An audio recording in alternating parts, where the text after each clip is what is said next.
Hey guys, tonight we're heading back to the sooty heart of Victorian London, a place where horse-drawn carriages rattle over slick cobblestones.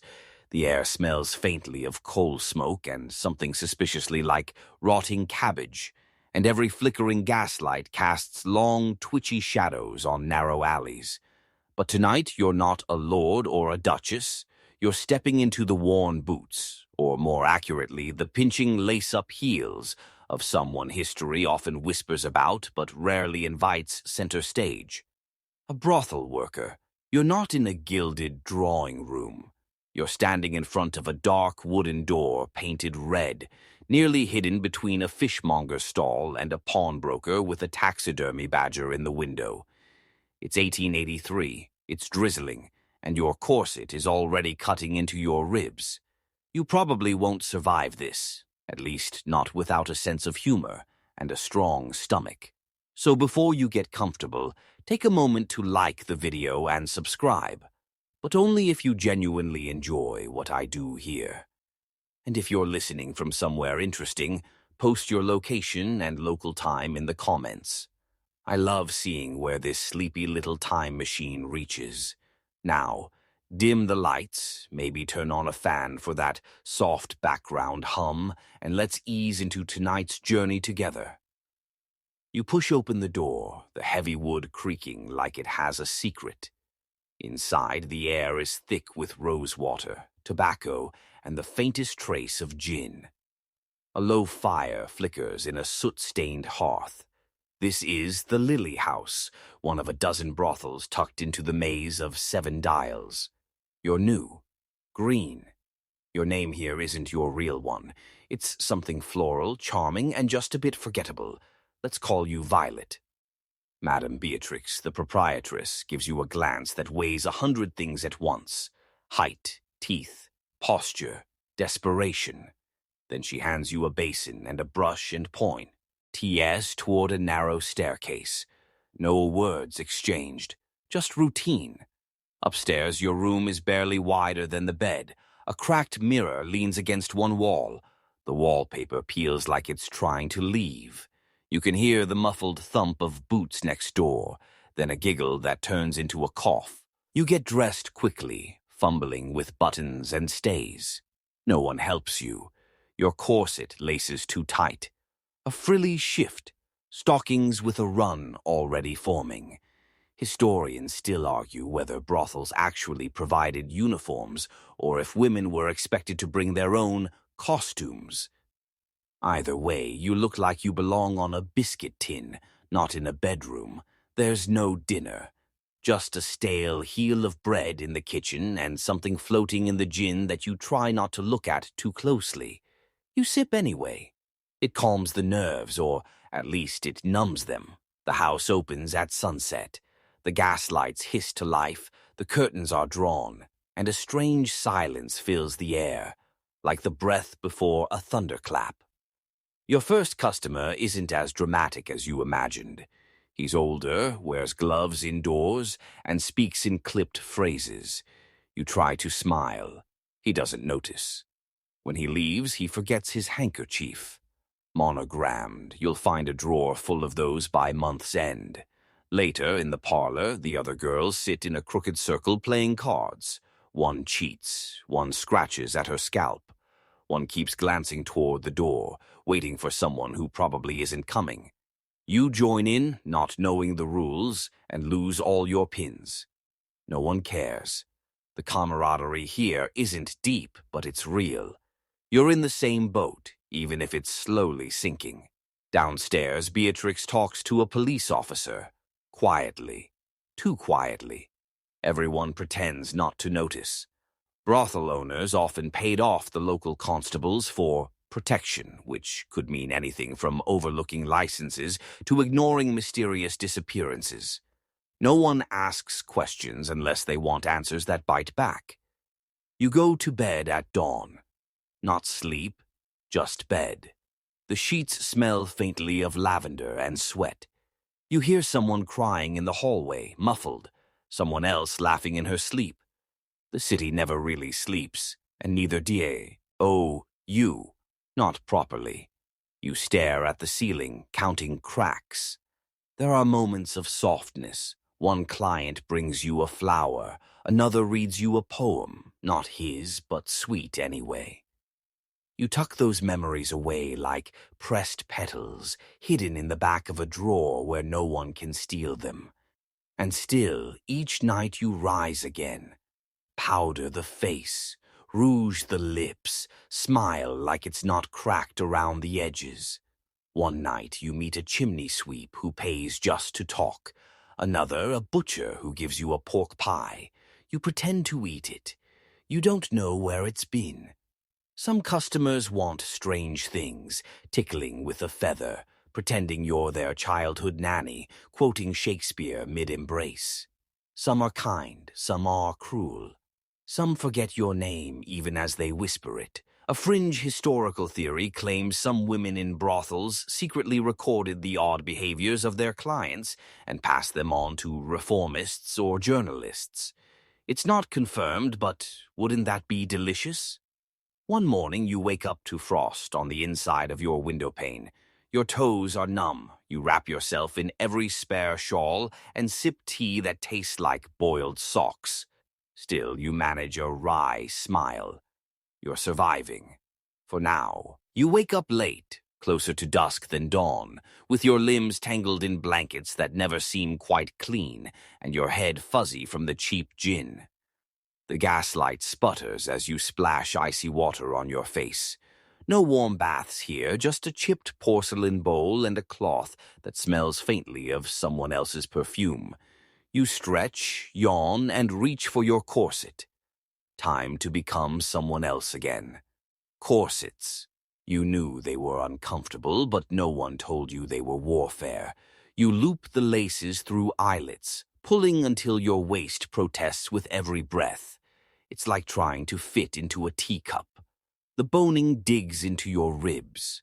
By now, you've learned that the original Victorian corsets were reinforced with whalebone, or more accurately, baleen, the stiff filter plates from the mouths of certain whales. Whales didn't know they'd become essential to 19th century fashion. You try not to think about that as you tighten the final tug. Over the corset, a bodice. Stockings held up by garters. A petticoat, a second petticoat, a chemise. You consider skipping one layer, but remember Beatrix's rule. A girl who dresses in haste repels in profit. She claims she heard it from a duchess. She probably didn't. Then boots, black leather with heels too high and laces too long, 42 eyelets, each requiring a delicate tug. Victorian footwear is a commitment.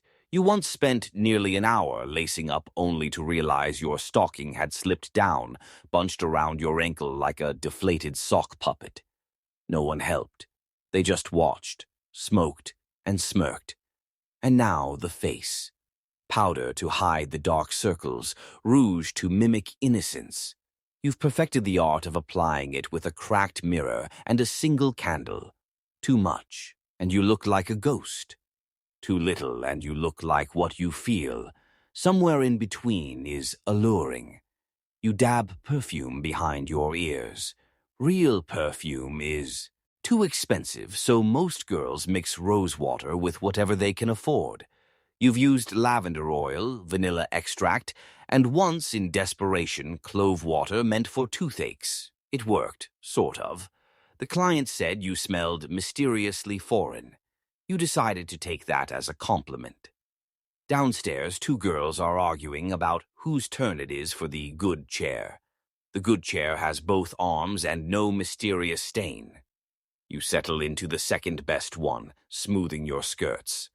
The parlor is where you wait, like goods in a shop window. A customer might choose you, or he might pick someone else. You smile anyway. Tonight, the house is expecting a few regulars and maybe some new gentlemen. You hear whispers about a doctor, a banker, and a man who insists on bringing his own wine glass. He says it makes the champagne taste truer. He also wears 2 pocket watches and only speaks in Latin when he's nervous. You're hoping you don't draw him. You watch the others get ready. One girl tightens her corset using the edge of the fireplace. Another fluffs her hair with a comb missing 3 teeth. Historians still argue whether brothel workers maintained elaborate grooming routines or if that's a romanticized notion. The truth? You do what you can with what you have, and some days that's not much. There's always someone new. A wide-eyed girl from the countryside who doesn't yet know what a Tuesday night looks like. She still thinks clients will fall in love. You don't say anything. Everyone learns in their own way. In the corner, one of the older women, Marianne, sews a rip in her dress. She hums tunelessly, and you realize it's the same tune she hums every night, a music hall number from 10 years ago. No one sings the full song anymore. It's just a ghost of a melody, stitched into routine. Tonight, you're paired with a man named Mr. Harris. You recognize the name. He always asks questions about your childhood, your hobbies, your opinions on the corn laws. It's like being in a job interview with a footman undressing you in the background. Still, he tips well and never overstays. He's already had a few drinks when you greet him. His breath smells faintly of cloves and regret. You offer him a seat, pour him a glass of something pretending to be port, and prepare for the usual dance. Some nights clients want fantasy, others want familiarity, and some want neither. They just want silence and company, like sitting beside a fireplace that doesn't speak. Mr. Harris falls somewhere in between. Nan. He asks if you've read Jane Eyre. You lie and say yes. He looks satisfied. He doesn't ask anything else. A fringe detail you once overheard in a pub. Some brothel clients would request Bible verses before or after a session. Not ironically, sincerely, as if Scripture washed away sins with the same ease as soap. You've never been asked, but you've practiced a few verses just in case. After Mr. Harris leaves, you return to the parlor. Someone's crying in the hallway. Someone else is eating bread with jam straight from the jar. You sit quietly and loosen your corset just enough to breathe without seeing stars. Someone jokes about a client who asked for a night of quiet chess. Someone else says, "I'd marry him." Everyone laughs. The joke isn't about the chess. It's about the quiet. Later, you watch Beatrix count the money. She uses an abacus. Of all things, she says it helps her feel connected to the ancient world. You wonder if the Romans ran brothels with punch cards. Upstairs, the candle in your room has burned down to a stub. You sit on your bed and unlace your boots, too tired to be graceful, one eyelet at a time. It takes forever. You rub your feet and think about everything and nothing. The chimney sweep, the clove-scented port, the new girl who still hums lullabies under her breath. Outside, a carriage clatters past. The driver whistles something cheerful. You pull the covers up and try to dream of fields, of rivers, of somewhere that smells like grass and not rosewater and sweat. You wake to the sound of someone pounding on a pipe. That's Agnes from the next room. It's her subtle way of saying, "Get up, lazybones, the wash basin's still half full of your powder water." You grunt, stretch, and immediately regret moving. Your body aches in the places only old beds and tighter-than-sanity corsets can create. Victorian mattresses aren't known for their generosity. Or springs. Downstairs smells faintly of burned toast and yesterday's gin. You tiptoe past Beatrix's office, trying not to make eye contact with the ledger on her desk. That book knows more secrets than the entire Metropolitan Police. This morning, like all others, you're expected to follow the house rules, which are handwritten, framed in gold, and entirely ignored by anyone with seniority. First rule, no loud voices before noon. That one's broken regularly, usually by Beatrix herself. Second rule, personal grooming must be impeccable. That means clean hands, trimmed nails, hair arranged in something more sophisticated than a rat's nest.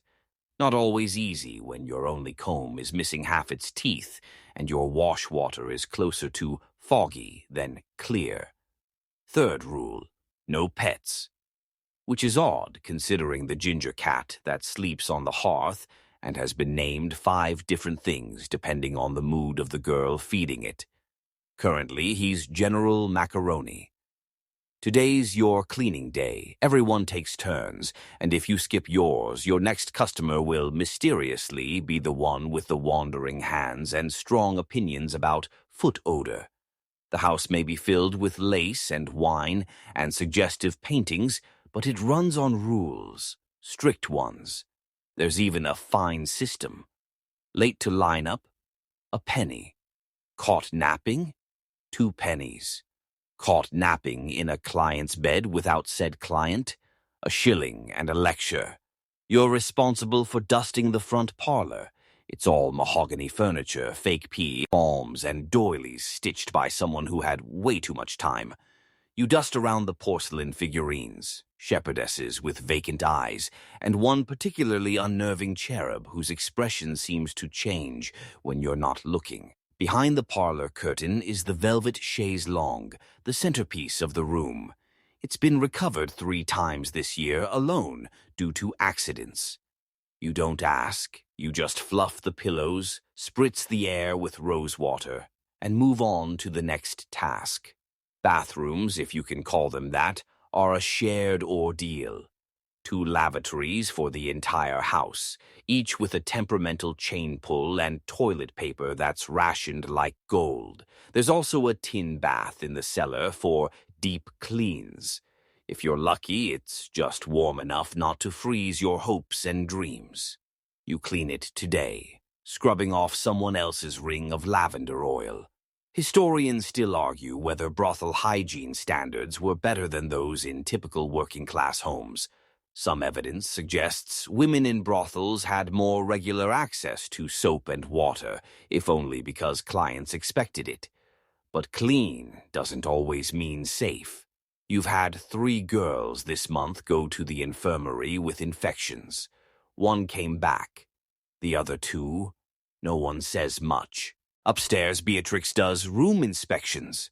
You hear her sharp heels tapping past your door, followed by a cough. If she knocks, you're meant to curtsy, even if you're in your petticoat, even if you're brushing your teeth with baking soda and a splintered stick. She raps once. You open.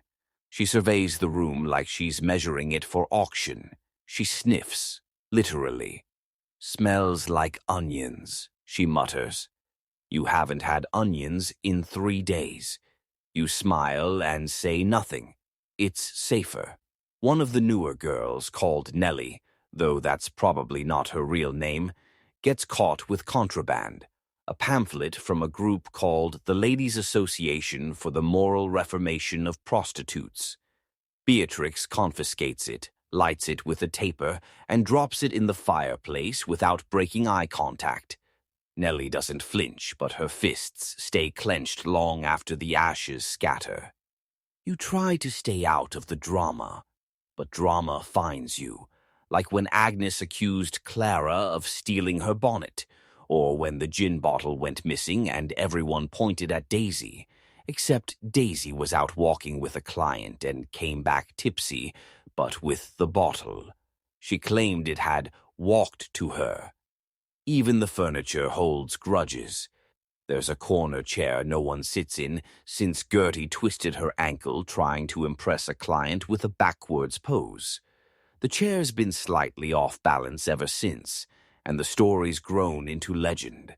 By early afternoon, Beatrix posts the schedule. It's written in cursive so fine it looks like spider silk. You're 4th tonight. That's decent. Early enough to avoid the rough drunks, late enough to catch the ones who've had time to bathe. You take a break on the stairs with a biscuit and a cup of tea that's mostly hot water. The ginger cat, General Macaroni, joins you, curling up on your lap. He smells like soot and dust and faintly of lavender. You scratch behind his ears and wisp, "Yeah, your secrets." He doesn't judge. A fringe historical tidbit claims that some houses require the girls to practice specific phrases in French or Italian to seem more continental. You tried once. Bonsoir, monsieur came out sounding like bunch of sore monsters. Beatrix banned French for a month. Later, just before the evening's clients arrive, you're called in for gown inspection. Beatrix insists on checking for loose seams, missing buttons, or stains. You pass, barely. She frowns at a loose thread and mutters something about standards slipping. You resist the urge to point out the ceilings still leaking from last week's rainstorm. By the time the sun sets, your corset is back on, your boots are laced, and your smile is polished and ready. The rules are ridiculous, the chores are endless, and the house has more secrets than the Tower of London. But somehow you're still here, still standing, still earning. And that's its own kind of triumph. The night shifts start to blur together after a while. Time becomes a distant thing, stretching and snapping like the elastic in your corset. It's hard to keep track of which day it is when each one feels the same, just in a different shade of exhausted. You've learned the rhythm. Clients file in, the parlor fills with whispers and cigarette smoke, the housemaids scurry about in the background, and somewhere in the distance a horse whinnies, always a horse. The sounds of London at night are comforting, almost familiar now. You slip into your assigned position, right by the fire this time, where the warmth feels a little like home, even if it's just temporary. The evening is young, and already the first gentleman is expected. His name is Mr. Mortimer, and he's a regular. A lawyer with a waistcoat too tight and a portfolio full of papers he never actually uses. You've learned not to ask what he's carrying, because when he does speak about it, it's mostly about taxes and land deeds. The moment he enters, he immediately starts talking about his business, as if it's the only thing worth sharing. It's always the same routine. He greets you with a half-hearted nod, and then insists on discussing the finer points of his case, something about an inheritance dispute. You're beginning to suspect that this is all he talks about anywhere, not just at the Lily House. You smile and nod, and then you wait. You've learned that some clients just need someone to listen to their woes. They're not here for the company. They're here for the illusion of company. There's a certain art to that, really, to making them think you care while your mind drifts to the next moment, the next task. Historians still debate how brothel workers manage the emotional toll of constantly listening to strangers' lives unfold in front of them. Did they become emotionally detached over time, or did they try to, build genuine connections in the fleeting moments? You suspect it's a bit of both. Detachment is survival, but at times, a shared laugh or a moment of kindness feels like a small rebellion against the grind of it all. Mr. Mortimer eventually grows tired of his own voice and, like clockwork, gestures toward the door. You walk him out, offering a polite smile as he reaches into his pocket and leaves a tip, always with that same look in his eyes, like he's surprised he didn't get more out of the experience. The night stretches on, each new client offering their own unique quirks. There's the colonel who insists on telling you about his military exploits in India. He brings a book to show you all the places he's been. Somehow the maps seem more important than anything else. Then there's the elderly gentleman who talks about his grandchildren's misbehaving dog. You can't help but wonder what these men would say if they knew the full story of the girl standing before them. If they knew anything more than the few words you've been trained to say. After each client, you return to the parlor to join the others. The atmosphere is a strange mix of camaraderie and quiet competition. You all know that only the most charming, the most attentive, the most willing will get the highest earnings. The others sit with flushed faces, gossiping about their experiences, who was sweet, who was rude, and who made the mistake of asking about the weather. You overhear Clara, one of the older girls, tell a story about a man who once asked for a kiss on the hand, and she'd refused. It doesn't seem like much, but Clara's tone conveys something else.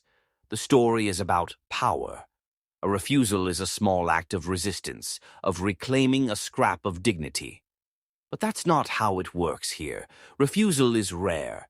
You've learned to navigate the rules of politeness and propriety. Sometimes you wonder if the clients are only as comfortable as you let them be, whether they really know the boundaries you create with every word you don't say. By midnight, the parlor empties out. Beatrix begins her rounds, checking each room like a prison warden doing head counts. Tonight, she asks you to help her rearrange the furniture. It's a strange request, but you comply, moving heavy chairs with someone else's strength. In the dim light, you watch her adjust a mirror, straightening the frame, then nodding with satisfaction as if the entire house's future depends on a single, perfect reflection. As you stand by the hearth, you feel a strange sense of separation. You're in a place where time doesn't stand still, but it doesn't move either. You can feel the years stretching ahead of you, endless in their repetition, but you can't picture any life beyond the brothel. Your world is measured in hours of waiting and seconds of brief encounters. It's easy to lose track of the time outside. A fringe historical detail you once heard from a traveler, probably just a rumor, is that women who worked in brothels often lived longer than their peers. It's a strange claim, one that doesn't fit with the images of disease and poverty often associated with the profession. The theory suggests that brothel workers, especially in places like London, had access to more frequent medical checkups and better food. Still, you don't need a doctor to tell you that the constant strain of living two lives takes its toll. The years feel long, even when the nights themselves are short. After everything settles, you head upstairs to your room. The ginger cat follows you as usual, and you let him curl up on your bed. There's a strange comfort in having something that depends on you, even if it's just for warmth or companionship. You close the door behind you, unlace your boots, and slip under the covers. Tomorrow will be the same as today, and the day after that, likely the same as tomorrow. But for now, you allow yourself the briefest moment of quiet. You think about those few minutes before dawn when everything is still. The house is asleep, and the only thing you hear is the sound of the wind outside. In that moment, you're not Violet, not a worker. You're just someone who exists, who breathes, who waits for the next day to start again. The bell rings downstairs. It's not a loud sound, just a polite ding, but it carries weight. That particular chime means it's time for dressing, not just clothes, of course, but transformation, performance, pretending. The velvet curtain between yourself and the night is about to lift again, and the show must go on. You shuffle down the hall and into the dressing room. It's hardly glamorous. Half the oil lamps flicker too much to see properly, and one cracked mirror leans against a chipped wardrobe. But it buzzes with quiet urgency. Dresses in various states of repair hang on every hook. Some have been mended so many times they should qualify for a pension. Tonight, Beatrix wants the girls in soft elegance, which means pastels and lace. You pull a gown from your peg, pale green, wide sleeves, a bit of fray at the hem. It smells faintly of lavender sachets and powdered sugar.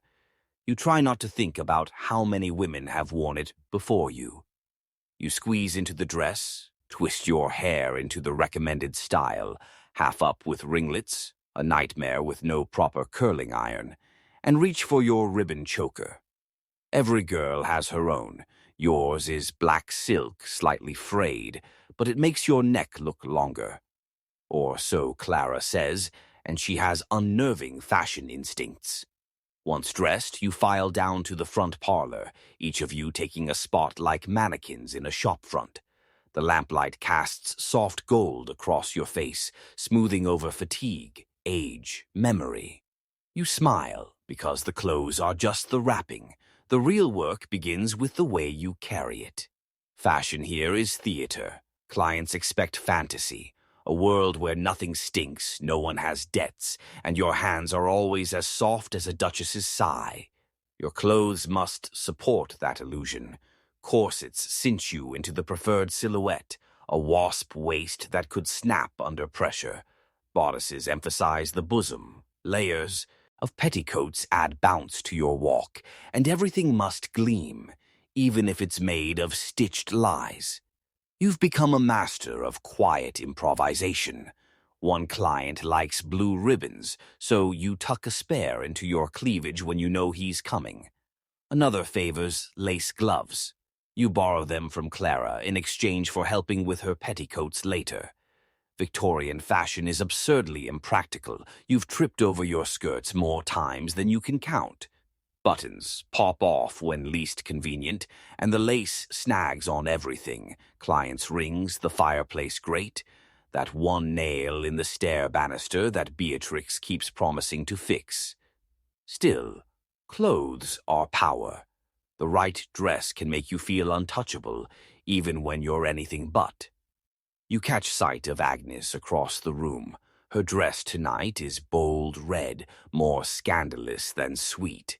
She winks at you as she fans herself with a folded pamphlet. You glance closer. It's one of those handouts from the Moral Purity Society. She's using it to hide gin. Naturally, historians still debate how much control brothel workers had over their own attire. Some say madams dictated every detail to project a specific image. Others claim the girls picked from communal wardrobes and pieced together whatever flattered them best. Here, it's a bit of both. Beatrix controls the look, but the girls, especially the seasoned ones, know how to bend the rules without breaking them. A new girl arrives tonight, pale, nervous. She clutches a tiny bundle of belongings wrapped in an old scarf. Her dress is clearly homemade, sweet but not cut for this kind of stage. Beatrix eyes her critically, then sends her to the wardrobe room with a nod. "Put her in lilac," she says. "It makes them look softer." You remember your first night here, the too big shoes, the too tight bodice, the way your stomach lurched every time a man walked through the door. You wanted to disappear into the curtains. Now, years later, you are the curtain. A fringe tidbit you once heard from an eccentric regular. In some upper-class houses, women wore special perfume depending on the mood they were meant to convey. Citrus for playful, musk for mysterious, rose for romantic. You tried to emulate it once by dabbing lemon oil behind your ears. The client said you smelled like a cake and left a coin shaped like a frog. You still have it in your drawer. Tonight your shoes pinch just slightly, but you walk with practiced grace. A new client enters, a portly gentleman with gold-rimmed glasses and a walking stick shaped like a dog's head. He wears a tweed suit and a stiff expression. Beatrix whispers that he's a barrister with friends in Parliament. "Smile like you've never seen power before," she says under her breath. You do as told. He picks Clara. You don't mind, your feet are already tired, and there's comfort in fading into the background for a little while. While the others disappear, into side rooms you wander into the hallway and pause before a dusty painting. A reclining nude, once risque, now just faded. You trace the frame lightly. The woman in the painting looks serene, untouched by time or clients. You envy her stillness.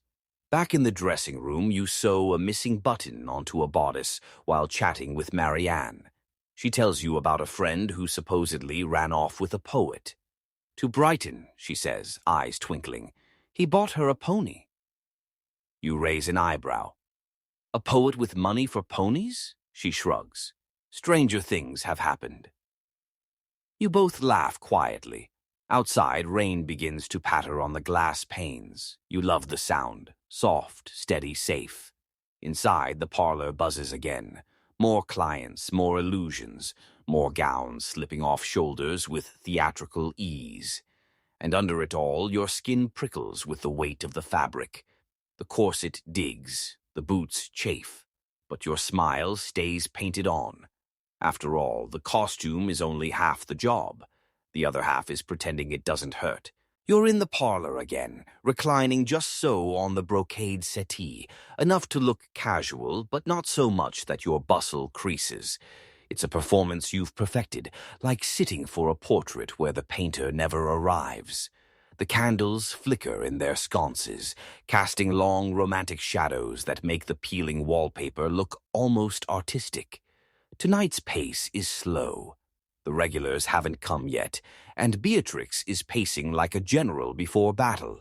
Her heels click against the warped floorboards, and you can almost see her calculating profit margins with every glance. And then the whisper starts.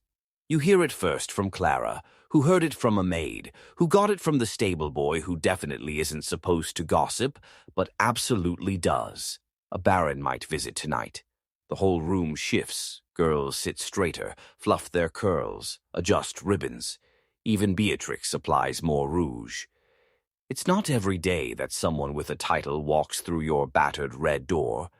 Nobles usually visit higher-class parlor houses, places with marble floors, imported wallpaper, and champagne chilled properly. But every now and then they slum it, for the thrill, for anonymity, for something no polished establishment can give them. You smooth your skirts and prepare to dazzle, but the door opens, and it's not a baron. It's worse. It's a man who thinks he's as important as one. He enters with a flourish, trailing cologne and the scent of damp wool. His boots squeak, his mustache twitches, and he's not alone. He's brought a friend. Together they sweep into the room like two drunken windstorms in top hats.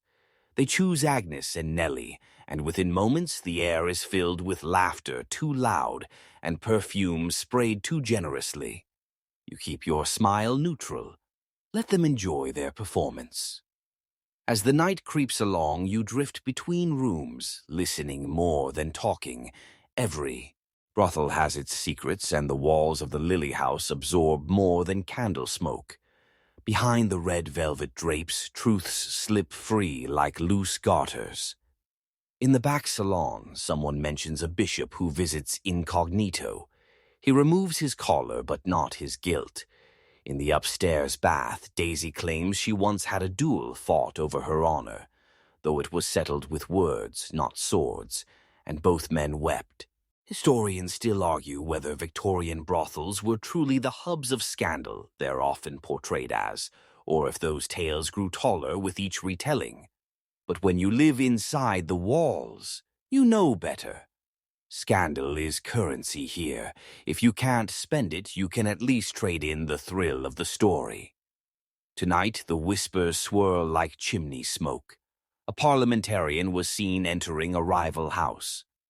Beatrix's jaw tenses when she hears. She hates competition, especially from Madame Sinclair, the woman who once stole her cook, her best girl, and, rumor has it, her husband. Probably not in that order. Later in the evening, you catch a glimpse of something odd. Beatrix slipping into the back room with a young man in a velvet waistcoat. He's not a client. Too clean, too nervous. He hands her an envelope and she hands him a list, names, schedules. You can't tell. But when she returns, her lipstick is smudged and her smile too bright. You mention it quietly to Marianne. She nods once, then sips her gin. Politics, she says, always finds a way in. There are hidden rooms here, though you've never seen them all. One behind the bookcase in Beatrix's office supposedly leads to a safe, or maybe a wine cellar, depending on who you ask. One of the older maids swears there's a secret passage to the bakery 2 doors down, though it might just be a rat tunnel. There's even a trapdoor in the linen closet. No one uses it now. Once it led to the coal chute. Daisy says a girl disappeared down it last year. You think she's exaggerating? Probably. And then there's the mirror in the upstairs dressing room. It's cracked at the corner and always a little foggy, even when polished. Some say it doesn't show your reflection, but the version of yourself you used to be. You looked once. All you saw was tired eyes and a pin slipping loose in your hair. A fringe story you overheard from a client, a writer, possibly mad, claimed certain brothels employed women specifically to listen for political secrets. He said they memorized names, dates, whispered strategies. He said they passed them to journalists or enemies or ghosts. You laughed at the time. But nights like this, you wonder. By 2 a.m., the house quiets. The loud clients are gone. The mysterious ones retreat into rooms with velvet locks. You walk the hallway barefoot, your boots dangling from one hand, your skirts rustling behind you. It's peaceful, the way a forest is peaceful after wolves have passed. You pass Agnes's door and hear music, faint, scratchy. Someone brought a phonograph. You pause to listen. The tune is haunting, familiar. A waltz, maybe, or something close to it. You sway gently, eyes closed. Downstairs, the candles burn low. You tiptoe through the parlor and draw back one curtain. Outside, the street is damp, gleaming. A man walks past, hat tipped low, humming a lullaby you haven't heard since childhood. For a second, you almost forget where you are. Then the curtain falls back, and you remember. This is your stage, your costume, your cue. And behind the red drapes, the stories pile up, one client at a time. By now, you've learned to watch not just the clients, but the staff, the real backbone of the house. Beneath the lace, the painted smiles, and the flickering gaslight is a whole ecosystem of quiet labor. And if anyone knows everything that goes on at the Lily House, it's not Beatrix. It's the butlers, the chambermaids, the doormen, the laundry girl with the lazy eye, and an uncanny ability to repeat conversations word for word. Take Mr. Hobbs, for example, the night butler. Tall, thin, always wearing gloves even when polishing brass. He never knocks, just appears like a ghost with sideburns. You've never seen him drink, sleep, or sit.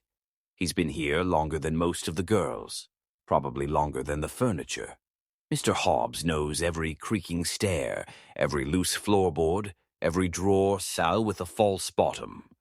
He keeps the front door locked just until the third knock, his way of sorting the drunkards from the gentlemen.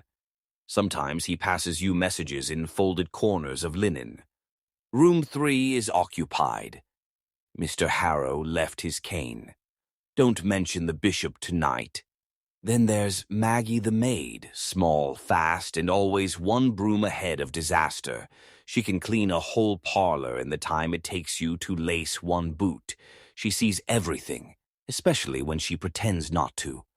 One night, she spotted a client slipping something from the mantelpiece into his pocket. Without a word, she tripped accidentally and knocked his drink all over him. He left with wet trousers and no stolen souvenir. Maggie also handles accidents, which range from spilled wine to fainting girls to a bird that once flew in through the chimney and refused to leave. She trapped it in a bonnet box and named it Percy. Beatrix was not amused. The laundry boy, Joe, is 12 and wise beyond his years. He delivers clean linens, collects chamber pots, and recites Shakespearean insults he learned from Claude. Ray, he once asked you what a courtesan was. You said it meant someone very good at conversation. He nodded solemnly and said he wanted to be one when he grew up. You told him to try the law school instead. Historians still argue whether staff in Victorian brothels were complicit or simply surviving alongside the women. Some were likely just happy for the wage, however meager. Others, like Hobbs or Maggie, seem to see their roles as something greater: caretakers, protectors, quiet guardians of the house's fragile order. The butlers know who's dangerous before you do. They watch for clenched jaws, twitchy fingers, the sway of a man who drank too much before knocking. If Hobbs ever gives you the nod, you know to tread carefully or excuse yourself entirely. Once he intercepted a man with a knife sewn into his coat lining. Never said a word, just turned him away at the threshold. There are unspoken codes between you and the staff. A glance, a raised eyebrow, a cough at the right time. If you stumble in a room and cough twice, someone comes. If you knock once, wait, then knock again. Hobbs opens the door no matter what. These signals are lifelines. You teach them to the new girls before you teach them how to smile through a conversation about railway bonds. The house also has its ghosts, or so Maggie says. The attic creaks even when there's no wind. Room 6 is always colder than the others. Sometimes the front parlor's clock ticks out of rhythm just as a client crosses the threshold. These aren't facts, but the stories persist. A girl who vanished, a client who collapsed in mid-sentence, a mirror that reflects things that aren't there. You've never seen a ghost, but you felt a chill that wasn't the breeze. You've heard whispers through the wall when no one was next door. You've woken with the sensation that someone was standing over your bed. It was probably just Beatrix doing her rounds. Probably. One fringe theory, shared in whispers over candlelight, is that some brothels kept objects for protection. Talismans, charms, bits of string, bound in specific knots. Clara keeps a silver thimble under her pillow. You once found a poppet tucked into the rafters above the dressing room, sewn from scraps of lace and old thread. You left it alone. Life behind the scenes isn't just gossip and linen. It's organization, inventory, accounting. Every candle stub, every broken clasp, every pair of borrowed gloves is logged in Beatrix's book. If something goes missing, she will find out. She once made a girl cry over a missing hairpin that turned out to be under a settee cushion. The pin was returned with ceremony. The cushion was not. You help Maggie with sheets once a week. It's a strange kind of peace, folding fabric in silence while the house hums. Larsware. She hums a tune sometimes, an Irish lullaby that makes you think of open hills and no walls. Tonight you overhear Hobbs speaking to a man in the vestibule. The man's voice is low, urgent. Something about papers. Hobbs makes a dismissive sound and the man leaves. You wonder how many secrets pass through the front door each week, how many promises made and broken, how many letters burned in the kitchen stove before dawn. Later, while brushing your hair in the dressing room, you notice a crack in the floorboards near your vanity. It's new. You crouch, peel back a plank, and find nothing. Just dust. Still, your heart skips. Not everything hidden is worth finding. As you curl into bed with General Macaroni purring at your feet, you realize you've gone another day without incident. No bruises, no broken pins, no scandals. That counts as a good day. And somewhere in the silence you hear Maggie laughing softly in the hallway, a sound that makes the walls feel warmer somehow. Behind every red curtain, someone's watching. Sometimes that's the safest thing of all. You wake up before the bell today, which is rare. Maybe it's the chill in the air, or the ache in your lower back from last night's corset lacing, done too tight, too quickly. Or maybe it's because today's different. You don't know why yet, but the house has that feeling again, like something's going to happen. You stretch slowly, listening to the soft creaks of floorboards, the muffled cough of someone down the hall, and the delicate splash of water from the shared washroom. Another day in the oldest theater in London. There's a knock on your door, 2 taps, then a pause. That's Maggie. You open it and she's already holding out your robe and a half-warm mug of tea. "Doctor's coming," she whispers. That explains it. The physician visits once a month. Beatrix insists it's for the health and reputation of the house, but everyone knows it's more about satisfying the law. Brothels, at least the licensed ones, are expected to keep the workers inspected. Clean, presentable, market-ready. You drink your tea in silence, mentally reviewing what the doctor will want. Wash, comb hair, make sure there's no bruising, no swelling, no anything that might signal illness. Victorian medicine, as you've come to learn, is less about comfort and more about protocols. The man who arrives today is tall, severe, and silent. He wears a coat with too many buttons and carries a black bag that seems to hum with menace. He does not make eye contact. You join the queue of girls on the staircase, all in dressing gowns, all pretending they aren't embarrassed. Some chatter nervously, others go quiet. You and Clara exchange a look, tight-lipped amusement at the absurdity of it all. The exams are quick, brutal but brief. He uses a long metal implement and asks no questions. No bedside manner here. You stare at a painting of sheep in a meadow while he works. It's tilted. One sheep is up, side down. You wonder if that was intentional. Historians still argue whether Victorian doctors believed these exams genuinely prevented disease or whether they were more about asserting control. Some reports suggest the entire system was flawed, checking only the women, never the clients. You've never once seen a man turned away for coughing blood, but you've seen a girl let go for sneezing twice in one evening. After your turn, you sit with Daisy, sipping weak broth from chipped bowls while the doctor finishes his rounds. Daisy says she hates how he smells, like chalk and cloves. You agree. He's like a human apothecary cabinet. He leaves without saying goodbye, and Beatrix immediately opens the windows to clear the air. More like to clear the guilt. Beatrix posts a notice an hour later. One girl is on rest. That's code for infected, unwell, or worse. Her name is struck from the evening list. No one says it aloud. That's another unspoken rule. Don't ask about the girls who suddenly go visit their aunts. Most don't come back. You think about the girl who arrived last month with pretty teeth and nervous hands. She's not here today. A fringe detail you once overheard from a client, one who worked at the hospital near Whitechapel, claimed that some brothel girls were experimented on for science, that their symptoms, their bodies, were charted, examined, dissected metaphorically and literally. He laughed when he said it. You didn't. Tonight's clients are already being discussed by the others as you come downstairs.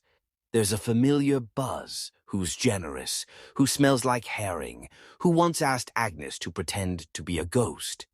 You hear Nellie groan when she's told she's got Mr. Cavendish, the one who brings an umbrella indoors and speaks exclusively in riddles. You're not listed tonight. Beatrix calls it a recovery shift, a reward, supposedly, for surviving your checkup with grace and not fainting like Daisy did last time. So instead, you help Maggie in the laundry. It's strangely calming. The heat, the steam, the rhythm of scrubbing lace collars against a washboard. It smells of soap and effort. Your hands wrinkle, your arms ache. But you feel useful, like more than a painted face. Maggie sings while she works, half songs, nursery rhymes, nonsense. You hum along. Between wash cycles, she tells you about her brother, who works as a footman at a proper estate out in the country. He says the air smells like grass and sheep, she says, almost wistfully. I haven't seen a sheep since I was 10. You say the only sheep you know live in that crooked painting upstairs. She laughs until she hiccups. That night, the house is quieter than usual. Rain taps against the window panes like it's trying to get in. You sit in the parlor anyway, book in lap, pretending to read. The ginger cat curls near your feet, his tail twitching as he dreams of pigeon chases. And then the doctor returns. Not expected, not wanted. Beatrix stiffens at the door, but lets him in. This time he brings a sheet of paper, a list of recommendations. No one sees what it says, but Beatrix's mouth thins. He whispers something in her ear before departing into the wet London night. Later, you see her tear the paper in half and feed it to the fireplace. The flames crackle like a secret being devoured. You ask Clara what she thinks it was. She shrugs. Probably just another man telling us how to live. And in that moment you realize just how much of your life is dictated by people who never ask your opinion. Doctors, clients, inspectors, ministers in parliament who think they understand morality because they've never had to fake a smile for coin. But still you are here, whole, tired, resilient. You stand, stretch, and climb the stairs to bed. In the mirror, you catch a glimpse of yourself. Not just the rouge and curled hair, but you, real, awake. You stare for a long time before finally turning away. Historians often argue whether brothel workers were truly exploited financially, or whether the income, especially compared to domestic work, was comparatively better. In theory, you make more per client than a maid earns in a week. In practice, that coin drips through fingers faster than spilled gin. And Beatrix always gets her share. House cut, she calls it. A third of everything, more if the client requires extra care. You once asked her what that meant. She said it included broken glass, unusual requests, and crying fits. You'd be surprised how many men weep after, she said, not unkindly. A fringe story circulates among the girls. A woman once saved every penny for 5 years and opened her own tea shop in Margate. No one knows her name, or if she even existed. But sometimes you whisper her story to yourself before bed, just in case she's real. Tonight, as you finish counting, Agnes enters with a biscuit in a handkerchief. "Leftovers," she says, "but the jam's fresh." You split it, grateful for the sweetness, for the company. You both sit in silence, staring at your money piles. Hers is smaller. She got saddled with a quiet night and a customer who forgot his wallet. Happens more than you'd think. And somehow the forgetful ones always come back flush a week later, never to you, of course. "How much for a bottle of scent?" she asks suddenly. You shrug. "A good one, 3 shillings. She whistles. Might as well bathe in gin and tell them it's Parisian. You laugh, but there's truth in it. One girl tried selling a mix of rosewater and vinegar as imported fragrance.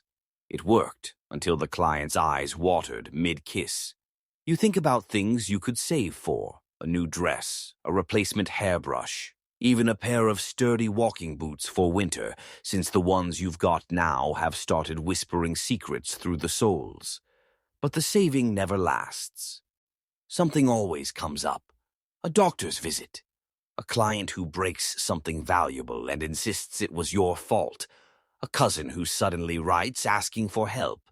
Never mind that you haven't heard from them in years. You wonder often what it would be like to work and keep what you earn. To work and not owe the building, the madam, the candle, and the air itself. The ginger cat jumps into your lap. Agnes pets him. "He doesn't pay rent," she mutters. You snort. "He contributes in purring." By now, you've wrapped your coins in a handkerchief and tucked them behind a loose floorboard. A trick Marianne taught you. Hiding money is like hiding hope, she'd said. Better to have both somewhere they can't tax them. Tomorrow, the cycle resets. More clients, more candles burned down, more rouge applied and washed away. And the ledger will tick forward line by line, counting every drop of perfume, every biscuit crumb, every sigh. But tonight you lie down with 7 shillings and 5 pence. A fortune in some worlds, in yours a lifeline. And maybe, if the story of the tea shop is true, you're only 5 years away from Margate. You are already doing it. Even now, without knowing, you are completing steps in a ritual older than scripture, older than blood. It was never about candles or symbols or sacred names. It was about pattern recognition. Let me show you the truth you were trained to ignore. 12 steps, 4 phases, 1 outcome. That's the architecture beneath every religious rite, military indoctrination, even the layout of most homes. It's everywhere because it works, and it begins with isolation. Phase 1. The severing of outside influence. Elias didn't bring his family into the valley because it was safer. He brought them because no one could interfere. Step 1. Remove the witness. Step 2. Establish the circle. Step 3. Define the roles. That's what the 4 wives were. Roles, not people. Sarah, the matron, order. Rebecca, the scholar, doubt. Mary, the vessel, suffering. Ruth, the maiden, renewal. Each representing a pillar of the human psyche. Each brought into alignment through repetition, deprivation, and belief. You've seen this model replicated, called different names: mother, crone, witch, virgin, body, mind, soul, will. Every culture masks it, but the structure remains the same. Phase 2. Obedience. Not forced, not coerced, welcomed, craved. This is the moment where ritual becomes rhythm, where free will dissolves into function. This is where Elias stopped dreaming, because dreaming is a product of fragmentation, and he had become singular. Phase 3. Submission. The threshold. The point at which you not only obey the pattern, you enforce it. Elias began repeating phrases he claimed were delivered in sleep, but his wives never reported hearing them, because they were not words, they were sequences, pulses, vocalized frequencies designed to bypass cognition and imprint directly onto the nervous system. Which brings us to phase 4, integration. His is the end of the ritual and the beginning of the pattern. The 4 become one, the individual dissolves, and what remains, something that no longer asks questions, it spreads. That's what was found beneath the chapel floor in 1920. Not bones. A ring, constructed of quartz, cedar ash, and human teeth. The ring was inscribed with 12 sigils, each matching constellations known to pre-Adamic cults in Sumer. At the center, a 5th glyph, one that doesn't belong to any known system. Scholars call it the eye that eats, and the only thing more terrifying than what it sees is what it's starting to remember. And the clients? They're jittery, red-faced and over-perfumed. One gentleman practically throws a gold sovereign at Beatrix before requesting absolute silence. Another refuses to remove his hat, muttering about recognition. You wonder if he thinks the furniture will gossip. You're paired with a man who keeps checking the curtains. Not at you, not at your eyes. Just curtains. Over and over. You ask gently if he'd prefer to reschedule. He says, No, I need this. Need what, exactly? You never ask. Some needs are better left unspoken. Historians still argue whether public scandals ever truly damaged brothel reputations. In many cases, they didn't. The thrill of danger, of getting caught, seemed only to draw more interest. There's something twisted in that, but you stopped trying to untangle it. Beatrix, of course, is already in damage control mode.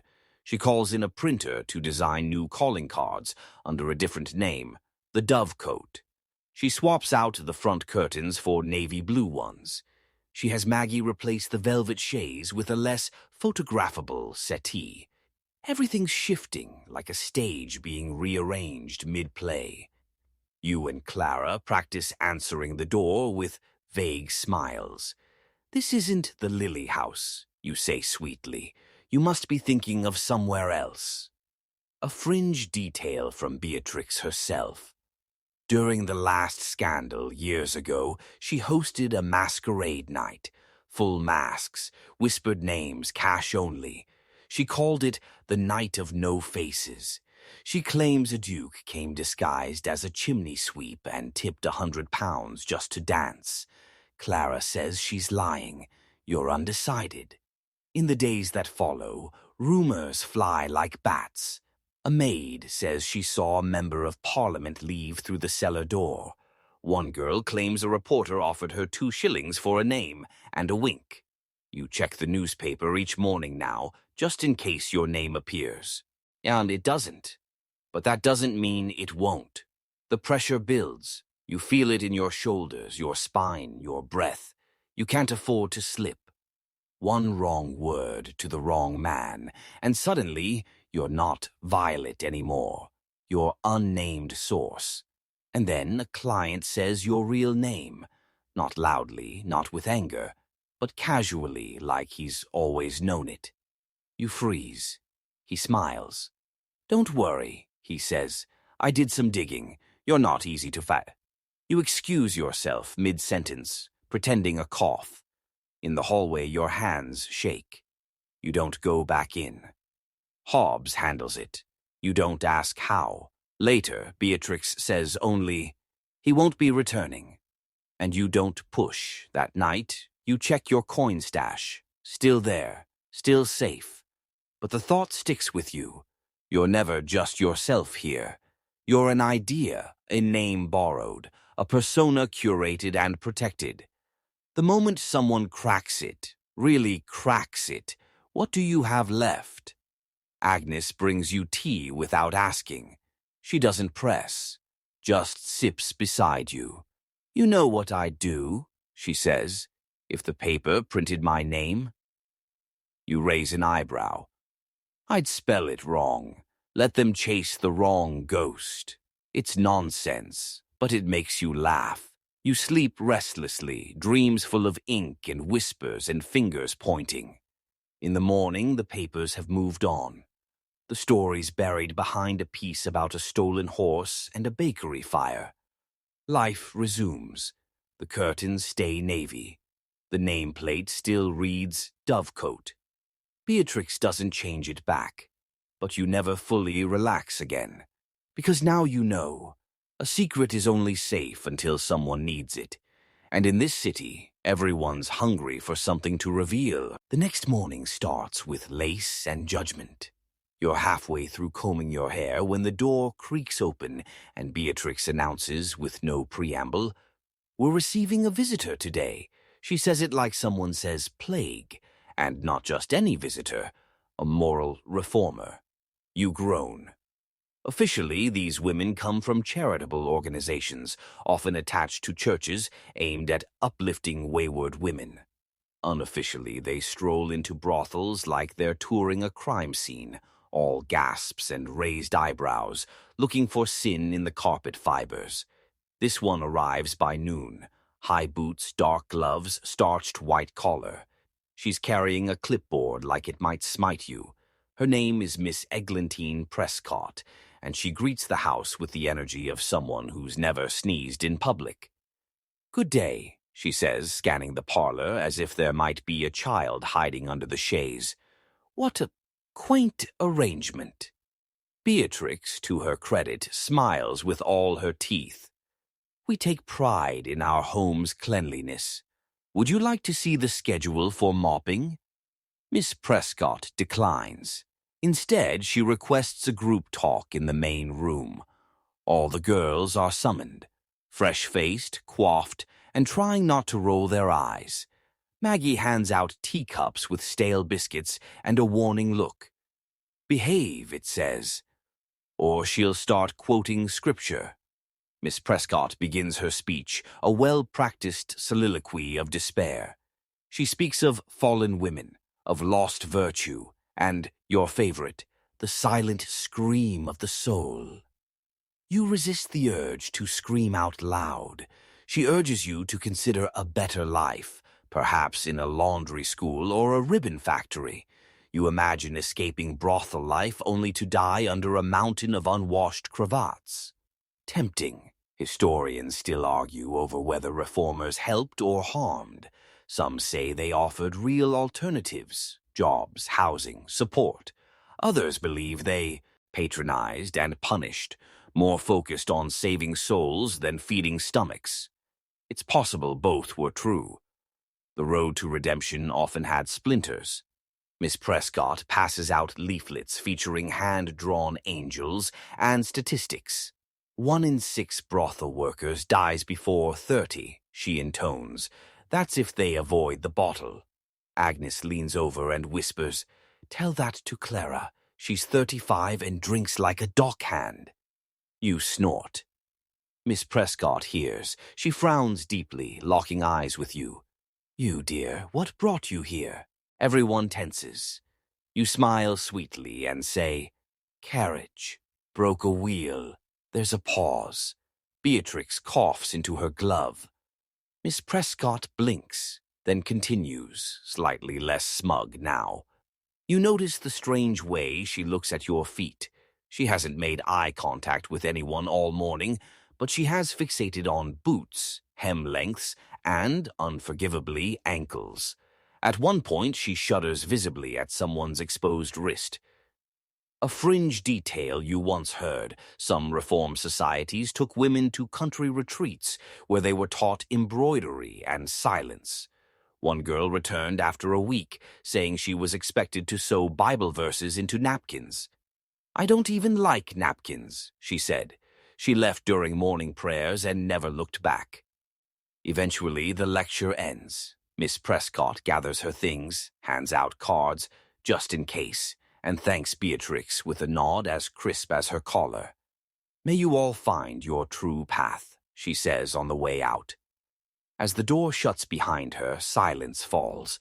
Then Marianne lets out the loudest yawn you've ever heard. Everyone bursts out laughing. "Silent scream of the soul," Agnes says, mimicking the voice. "More like silent scream of my ears," Daisy replies, rubbing her temples. Beatrix, ever practical, announces that tea hour is over and clients are clients no matter who's judging. She tosses the stack of pamphlets into the fireplace. The angels catch fire first. You swear one winks at you. Later that evening, a man shows up with a bouquet and no appointment. He says he was moved by the article and wants to save someone. Beatrix sends him away with a glare so sharp it could peel wallpaper. You wonder how many people think you're just waiting for salvation, that your life is one long cry for help, disguised as rouge and ribbon. But the truth is you chose this, maybe not forever, but for now, because it gave you coin, room, safety, even if all of that comes with a cost. And yes, some days you wonder what it would be like to teach school children or work in a bakery. But then you remember, school children bite and bakery ovens explode. Every life comes with burns. You've just learned where to expect yours. Before bed, you peek at the leaflet Miss Prescott left behind. It's printed on thick paper with tiny script, promising pure work for willing hands. You use it to steady a wobbly leg on your vanity. Maybe you'll be saved one day, but not today. A rare treat. Beatrix receives an invitation. Not the usual kind, scribbled by nervous clients or would-be poets, but a thick, cream-colored envelope sealed in wax, a proper calling card, embossed edges, heavy enough to be used as a weapon. It smells faintly of bergamot and superiority. You're summoned to the parlor mid-afternoon. Beatrix is wearing her serious face, the one with the pursed lips and eyebrows that suggest someone's about to be replaced with a new curtain. She waves the card in the air. "We've been invited," she says, "to Maison de Lis." The name hits the room like a gust of scented air. Maison de Lis, the most exclusive parlor house in all of London. Silk drapes, imported rugs, rumored fountains. The kind of place where clients arrive in carriages with liveried drivers and monogrammed gloves, and where the women sip wine they don't have to pay for. "This is not an open call," Beatrix continues. "Only 2 girls. Carefully selected. A hush falls. You sit straighter. Everyone does. It's a soiree, one evening. They're scouting talent." Beatrix's voice softens just a little. "It's an opportunity. You've never seen the inside of a high-class house. Not really. Stories, yes, always stories, like the one where every room in Maison d'Elie has a name instead of a number. The peacock room, the ivory salon, the room with no mirrors. No one knows what happens in that one, possibly nothing, which, frankly, sounds delightful. Beatrix picks you and Clara. Clara takes it with a knowing smile. You try not to look surprised or terrified, or both. That evening you ride in a cab toward Mayfair, the hem of your nicest dress tucked under your legs, your gloves slightly too tight. Beatrix lent you a better corset. It fits like scaffolding. You can't breathe, but you do look like you've swallowed a candlestick, upright, radiant, and slightly alarmed. The cab draws. Plus you at a discreet entrance behind an iron gate. A doorman in crimson livery opens it with a nod. No questions. Just quiet elegance. You feel like a counterfeit coin in a pile of sovereigns. Inside is another world. No peeling wallpaper here. No frayed curtains. The air smells like real roses and warm pastries. Music drifts from a hidden quartet, violins, soft and slow. You're ushered into a receiving room, all velvet chaise lounges, and women dressed like duchesses in perfume advertisements. You sit beside Clara on a fainting couch. A server offers champagne in crystal flutes. You sip. It tastes like liquid sunshine and doesn't burn like the stuff Beatrix keeps locked in the pantry. A woman glides toward you, pale, regal, dressed in white silk and diamonds so large they probably have backstories. She introduces herself as Madame Geneviève. "You are Violet," she says, rolling the name like a warm pearl in her mouth. "And Clara. Beatrix speaks highly of you." You nod. Smile. Wonder what Beatrix really said. Geneviève explains that her house operates on a different frequency, an atmosphere of refinement, discretion, and, yes, elevation. "Our gentlemen prefer art," she says, "not transaction." You nod again. Art. Sure. Transactions wearing tiaras. She leads you through the salons, each one more surreal than the last. There's a room lit entirely by candles, with a live harpist plucking lullabies in the corner. One room has a perfumery table where clients mix their own signature scents. Clara whispers that one of them smells like library and poor decisions. You enter the peacock room. The ceiling shimmers with gold-leafed feathers. A man in a top hat offers you a sugared violet and asks if you've ever read Keats. You say yes. You haven't. He doesn't ask which poem. He talks for 20 minutes about his yacht, his mother's gout, and the emotional weight of being misunderstood. When he finishes, he kisses your gloved hand and says, "You listen like a sunrise." You resist the urge to ask if he's been drinking his own perfume. Historians still argue whether high-end parlor house genuinely offered safer conditions and more autonomy, or if the glamour was just better wallpaper over the same cracked walls. Certainly, Maison d'Elie is softer, quieter. But you still see the same tension in the girl's eyes. You still notice how often someone checks the hallway before they speak. Later, in the garden, you and Clara sit on a marble bench beside a fountain shaped like a swan. Clara lights a cigarette and exhales into the moonlight. "Could you do it?" she asks. "Stay here?" You hesitate. "I'd miss macaroni." She smirks. Fair, you don't say it, but the real answer is maybe. If you didn't have to share tips with 7 people. If the champagne didn't feel like it came with strings. If the walls didn't whisper in French. The evening ends with a velvet-wrapped note from Geneviève. "Consider yourself welcome any time. No offers, no promises. Just welcome." On the ride back, Clara hums the harpist's tune. You're too tired to talk. The city passes by like a moving theater. Lamplight, thick, shadow. You wonder what version of yourself walked into that house and whether she's still with you now. Back at the Lily house, the front door creaks like an old friend. Maggie's asleep in a chair. Macaroni stirs and blinks at you like you've brought home secrets on your hem.